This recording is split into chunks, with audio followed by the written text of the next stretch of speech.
সদ্য দায়িত্বপ্রাপ্ত শহর যুব তৃণমূল কংগ্রেস সভাপতি মণি দাসের শারদীয়া পোস্টার ছেঁড়াকে ঘিরে বুধবার সন্ধ্যায় উত্তেজনা ছড়ালো শহরে। রাজ্য নেতৃত্বের আস্থাভাজন হয়ে সংগঠনের গুরু দায়িত্ব পাওয়ার পর থেকেই মণিবাবু একের পর এক সামাজিক ও দলীয় কর্মসূচিতে সক্রিয় ছিলেন। শারদ উৎসবকে সামনে রেখে শহরের একাধিক গুরুত্বপূর্ণ স্থানে যুব তৃণমূলের পক্ষ থেকে শারদীয়া শুভেচ্ছা পোস্টার লাগানো হয়, কিন্তু এদিন সন্ধ্যায় দেখা যায় হঠাৎই কিছু অজ্ঞাত দুষ্কৃতী সেই সব পোস্টার ছিঁড়ে ফেলেছে। ঘটনায় ক্ষুব্ধ হয়ে শহর যুব তৃণমূল সভাপতি মণি দাস বালুরঘাট থানায় লিখিত অভিযোগ দায়ের করেন। তার অভিযোগ, বিরোধী রাজনৈতিক শক্তি ইচ্ছাকৃতভাবে নিন্দনীয় কাজ করেছে।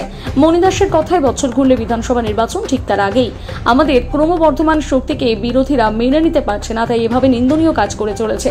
তিনি কড়া ভাষায় সতর্ক করে জানান, এমন দুষ্কৃতিমূলক কাজ আমরা মেনে নেব না। ঘটনা এলাকায় রাজনৈতিক তরজা শুরু হয়েছে।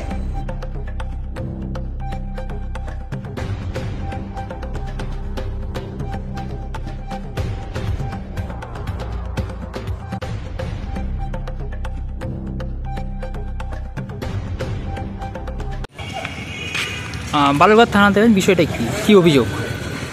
বালুরঘাট শহর তৃণমূল যুব কংগ্রেসের পক্ষ থেকে যে শারদীয়া শুভেচ্ছা বার্তা পোস্টার ব্যানার লাগানো হয়েছিল শহর জুড়ে।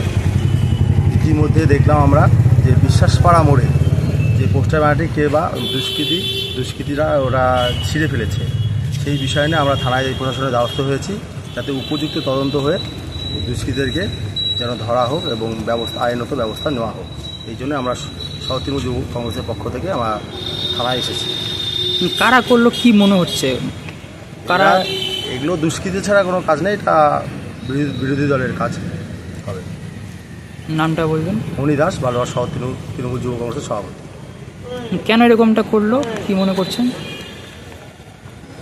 সামনে 26শে বিধানসভা ভোট এবং তারা শারদীয়া প্রচার পোস্টারের জন্য ওরা শহরে সেরকম জায়গা পাচ্ছে না। তৃণমূল কংগ্রেস ওটা শহর জুড়ে শারদীয়ার শুভেচ্ছা বার্তা ভরিয়ে দিয়েছে, সেই উদ্দেশ্য মনে করে এরা পোস্টার ব্যানার ছিটছে। নামটা বলেন, কি পদে আছেন? মণি দাস, বালুরঘাট শহর তৃণমূল যুব কংগ্রেসের সভাপতি।